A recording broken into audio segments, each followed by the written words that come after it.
timer. There we go.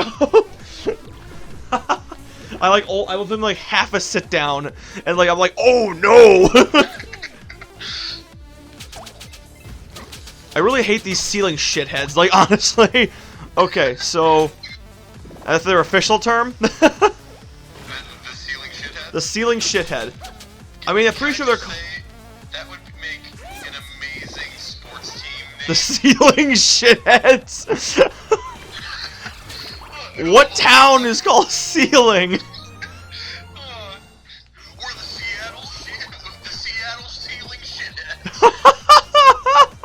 No, just shitheads. No ceiling. Just we're the Memphis shitheads. Oh man, that would be great. So we were talking voice actors. Yeah. I'd like to elaborate on what I was saying. Okay, so I have two examples of what I was talking about. So I was saying, like, when you hear like a voice actor, when you meet them in person and they're just using their normal voice because, you know, duh. It's always like one of two things. Either one of their many voices is like their normal voice, and you can't tell that's like, you know, what they actually sound like. And the other half of the time is they have the ooh. Yeah, anywho. So, and the other half of the time is their actual voice just sounds like an accumulation of like all their voices slapped together. Yeah. And I have with like Family Guy and American Dad, like you can hear Seth MacFarlane. You really like, can. For the most part, like, you know, it's not noticeable at first, like, but like once you start watching it more, like you're like, yeah, you can kind of hear it. When you watch American Dad and like Family Guy back to back, you can really hear it. Yeah. But well, just the sheer amount of characters he does in Family Guy, like, 'cause you figure, Yeah. He does Peter, does Brian, does Stewie. Does he do Quagmire too? He does Quagmire, and I remember in an interview he specifically stated that Quagmire is based off of like 1920s radio announcers. Yeah. Well, alright. But yeah, actually Seth MacFarlane was my example for that. I mean, So thanks, Joey. Brian's voice is literally just Seth MacFarlane. Literally, that's actually when they did like a anniversary episode of Family Guy, and Seth MacFarlane was talking. I was like, are they just dubbing this guy over with Brian's voice? Because I had never seen Seth MacFarlane before. Seth MacFarlane. Yeah, I had never seen Seth MacFarlane before, so I'm just like, who is this guy, and why does he have Brian's voice? But yeah, I still find it funny that like, because like Brian's supposed to, you know, in some way, shape, or form, resemble, you know, just Seth MacFarlane. Yeah. Well, he's a talking head for his political statements sometimes. You know what I mean? Yeah, and that's the thing. So like, people like thought Brian was too preachy and they didn't like him, so they killed him off. And then they replaced him, and everyone hated the new guy, Vinny, so much that they wanted Brian back. And that's how you get people to like your character again. Exactly. Thank you for coming to my TED Talk. But yeah, I also can I just say like. Mm-hmm. No, you may not. Oh. Shut up. All right, I guess that's the end of Nightmare Dragon Gaming. Hey Joey, remember we were talking about like if someone told you to shut up, you shut up? Well, the time has come. Like I said, I still want to comment on all our videos. Just like, guys, I love the content. We've been watching for 10 years since you guys met. But can Joey just shut the fuck up? I think you guys should get get a different guy. How about that Danny guy from what's it called? Gang Grumps. Well, you were doing like a bit of a Russian accent earlier, and I told you like Danny has the same problem with me with doing Russian. Like he devolves into Dracula, and I'm like, oh, I can relate. I sympathize. But Oh boy. yeah, so. Yeah, I need a squid. How did it feel, like, not only meeting Maurice LaMarche, but hearing the nostalgia critics say that you look like Maurice LaMarche? Well, meeting Meeting Maurice LaMarche was really cool. He was a really cool guy. And, yeah, it was a cool experience. He was a really nice guy, and his voice sounded exactly like, his voice was pretty much like a culmination of Brain. And like, it was like a slightly altered form of Brain, you know what I mean? Yeah, well, I remember hearing him in Love, Death, and Robots. I'm like, wait a minute. Yeah, we were actually watching Kim Possible So the Drama, and I remembered he actually is in that movie. Oh, really? Yeah, he voices Big Daddy Brotherson. That sounds like the most non-Maurice LaMarche role I've ever heard. He was like a mafia guy, which is hilarious. Have you ever seen Kim Possible So the Drama? I have not. That's the one with the sumo ninja. Oh, And it is hilarious. then I can't make the reference. I Darn. swear, there are so many, like, Kim Possible, like, villains whose names are just hilarious. For instance, Big Daddy Brotherson. And you have, Senor Senior Senior and Senor Senior Junior. No, I'm... Senior ceiling shit.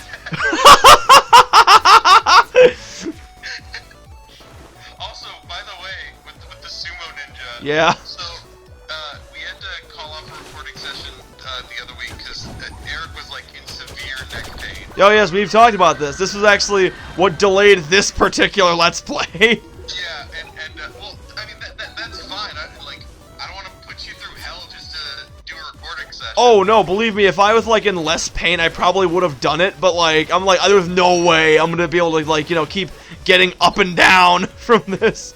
Yeah, but it was funny because I said I told your sister because you know she was kind of our mediator. Yes, because I couldn't reach my phone. Yeah, and so I said, don't worry, you know, Eric is he's strong like the mountain. And, Yeah, and she didn't get the reference at first. I don't think she's gonna get that. You're right, she didn't. But luckily, someone did. Well, yeah, of course I get that. That's like my favorite joke in that movie. He swiftly replied with, and swift like the wind. Yes. You are vengeance. I am vengeance! Vengeance will be... Seriously, they never explain why his voice, like, goes like that in the movie. Like, it just kind of does. And it's just funny. Somehow that makes it better. It does! It really does! Oh. Oh! Oh, it's awful! Look at this, Joey. Is that a little squid bear? Well, it's a heart squid, but look, do you see this? Oh. When I first found that, I thought I was like inching along, like I know it's gonna dick with me. How could it not dick with me? Like it's like a physically impossible for this particular thing not to dick with me. I've started I've gotten to the habit now. When you say something just like completely balls to the wall left field, like I you know I think to myself like I could explain this to everybody, but I think it's just funnier if I don't give context. Well, like what? Like I forgot you just said something the other day where like it was just like completely out of nowhere, and I was just like, no, you know what? It's funnier if I don't explain it. Well, I feel like half those things are like references to other things we talked about, and then like, you know. Remember what the great E.B. White said, Eric. A joke is like dissecting a frog. You understand it better, but wait, explaining a joke is like dissecting a frog. You understand it better, but the frog also dies in the process. Yeah, I always forget that's an E.B. White quote. Yeah, I know, right? Every time Eric would explain a joke to me, I would say that too. Shut up, Joey. You know, half the time I'll just explain a joke because it's in some regards it's like say the joke isn't that funny, but it's like even fun. It's like also it's just as funny if you, like... Okay, so say a joke is bombing really badly, right? Yeah. What I'll do is I will just... I'll, like, if I see that they're not interested, I'll just start, like, dying of laughter from my own joke.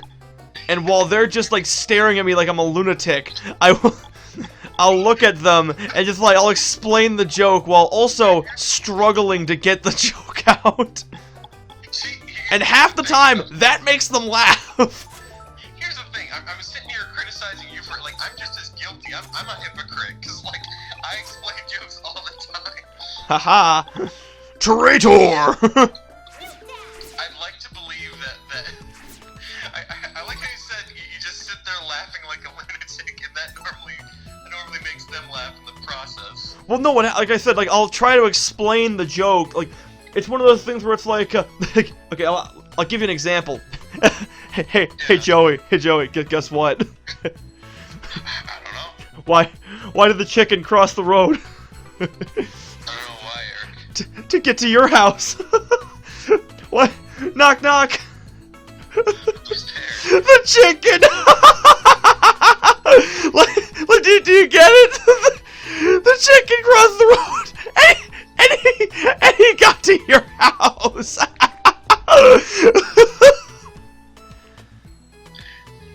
Whereas I'm not hysterical, I will admit you got me to smirk. See, I'll take it. You know, it's just like so my grandpa, or not my grandpa, my uncle. We traveled up to Michigan the other day. Which, by the way, so I told Eric last recording sesh. I said, hey, I'm gonna take a trip up to Michigan. So I don't know how I'm busy this week. And he said, why? And I'm like, oh, to never return. And he's like, those pure Michigan ads really got to you, didn't they? Yeah, it's just the most effective, the most effective form of marketing. Yeah. But so he was sitting there at the table, and he's like, I like to make people laugh. And then he got it. And granted, both my dad and my cousin's my uncle, like, were just shit-faced, like, blasted, like, they were drunk. And so he goes inside, and there's very thin walls in that house, so we're hearing him, like, stumble over everything, and he's like, damn it, oh, fuck, and then, we hear the dog start barking, he's like, shut up, and then we're just sitting out there cracking up, and he comes back out, and he's like, and he said the same thing again, he's like, I like to make people laugh. I'm like, well, I can guarantee you made us laugh from you in there. But no, yeah, and then it was funny, because, like, he kept on, he would tell a story, and then say, ask your dad, am I lying? And my dad would say, he's not lying. And literally every single story ended with that. so like, we started, joking around, and we're just like, he's not lying, just to let you know. He's not a lion. But it was quite the. And that's the other thing. So you've heard of a place called Caesar's Palace, right? I know the name. So they somehow got on the topic of stunt, like daredevils and stuff like that, and he was talking about them jumping over Caesar's Palace, but that devolved into a guy jumping over Little Caesars. It was quite the night. I can imagine. But let's see. I wish I had the cactus card. Then I could prevent damage from spikes. I just got an anglerfish siren card. Unfortunately, it's not a very good card. Oh, why? Actually, I wonder. Oh, it makes the new travel. Okay, this is whatever. Is that awful? What? It's not awful. Not terrible. There's like one that I cannot remember the name of, but there was one that gives you, that like makes your magic replenish like infinitely, which is very useful. Yes. Yes, quite. I said the word awful, Eric. Yes. And you know what the worst part is, Joey? It's time for next time. Oh. Goodbye.